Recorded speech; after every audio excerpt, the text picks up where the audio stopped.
Naglilinis yung asawa ko ng mga paligid namin na mga puno, and then nakarating siya dun sa may bangketa na kung saan yung may-ari ng bamboo dun sa baba. At ayan nga, nakita si Papa, binigyan niya tayo ng biwa. Yung biwa nila guys, pambenta talaga, as in, kasi kung makikita nyo, ayan, binabalot niya pa para hindi siya kainin ng insekto at maging maganda yung quality niya. Ayan, napakaganda. At dahil dyan, magte-tester tayo kung gaano katamis tong biwa na natanggap natin. Kasi nga, ilang beses tayo kumakain ng biwa, hindi pa natin natetest. At napakaganda, besh, ng kanilang biwa, oh. Sayang nga lang, ito lang yung binigay sa atin at parang nahiya pa sila magbigay ng madami. Pinapatanong ko sa asawa ko nagbebenta kasi nga bibili kami para dun sa biyenan ko sana dahil maganda yung klase ng kanilang biwa. Ayan, malinis talaga. Maganda talaga pagka nakabalot yung biwa ng ganito, yung papel. Parang ubas. Branded talaga. So, ayan guys, pumitas tayo ng isa at mukha siyang matamis. Ayan na yung ating sweet tester. Siyempre, hindi mawawala at bubuksan na natin. Kanina pababad yung kamay ng lola nyo sa kalilinis ng bamboo na nakuha natin. Kasi ang dami. At dahil maliliit siya, medyo matrabaho. Ayan. Makakatakam naman to guys. Mainit-init pa. Galing pa talaga sa puno. Kumakatas-katas pa. Siyempre, hindi natin titikman para malaman natin kung matamis ba o hindi.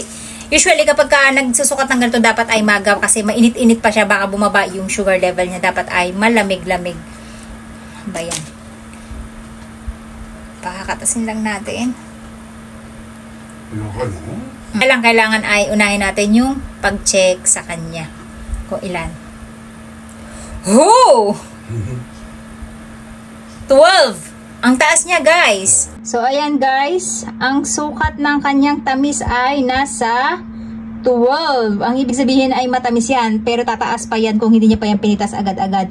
At pinadry niya na muna yung tubig ulan kasi umulan ng dalawang magkasunod na maghapon at magdamag.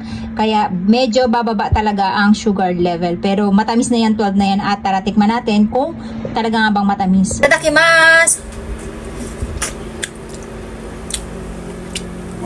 Tamis. Medyo oblong na medium size siya. Matamis nga guys. Pero may nalalasahan ako na lasa ng ulan. Kasi kung hindi umulan ng 2 araw, mas matamis to eh. Ganun na mga prutas. Pagka nakakain nyo siya, malalasahan nyo na parang matubig siya ng medyo may tubig ulan ng lasa. Ito pa guys. Nagpahabol pa ng bigay sa atin ng orange. Alam niyo yung orange na nandun sa pinagkuhanan natin ng plum last time. Ang dami. Hindi ko kinuha kasi sabi ko nga hindi ako nasasarapan dito dahil mapait. Pero ang sabi guys, masarap na daw to dahil nga napahinog na nila ng husto. Kaya tikman natin kung anong lasa at may naglalakad ng hubad sa tikman natin guys kung ano ang lasa niya. Kung totoo bang hindi siya mapait at sabi masarap daw siya. Ganyan siya kalalaki guys. Pag ito guys masarap, mangunguha pa tayo dun sa may pinagkukuhanan natin ng plums kasi hindi na talaga ito pinapansin dito dahil nga napakapait niya na orange. Kung papansin nyo yung last time nanguha tayo, diba? Tapos ginawa nating jelly yun, parang nahinog na nga siya kasi medyo natutuyot na yung loob niya. Magsisweet test tayo guys kung matamis nga ba siya. Ang bango, parang ang sarap ilagay sa bathtub habang kayo ay nakababad sa bathtub na At ang tubig, grabe, oh. Tingnan nyo, oh. So, hindi muna natin titikman. Para matest muna natin kung matamis ba siya. Yan nga, itetest din natin tong ating orange kung masarap ba siya. Anong pangalan ng orange na to? Mahal ko Konomika, Nantoyu, no? Natsumika. So, ang tawag nila dito sa Japan, guys, ay Natsumika. Pero hindi ko sure kung anong klaseng orange siya. Tuwan-tuwa kasi sila doon sa asawa ko, guys. Putol ng puno doon sa mga paligid-paligid. Naubos na daw yung puno. Kaya, ayan. Sila na yung nakaka-appreciate sa asawa ko. So, titingnan natin, guys, kung ano ang lasa niya. At ang tawag sa orange na to ay Natsumikan or yung summer orange daw. Ano, matubig. Nakita nyo, na konting patak lang yan. Pero, basang-basa agad.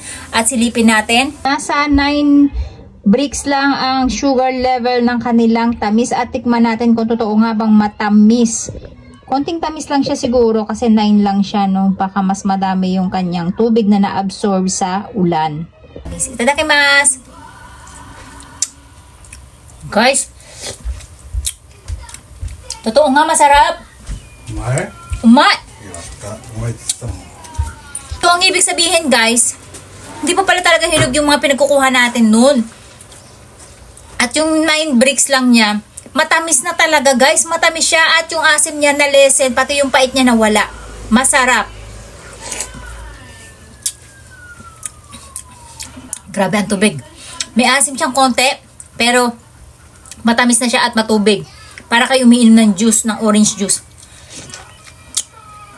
Dahil nasarapan tayo dito, ang gagawin natin, mangunguha pa tayo ng orange dun sa bago nating nahanap na lugar kung saan mangunguha tayo ng Japanese plum. Dahil napakadami pang ganito dun. So, para hindi masayang kuhanin natin. Nakaka-addict. Gusto niyo subo ng subo.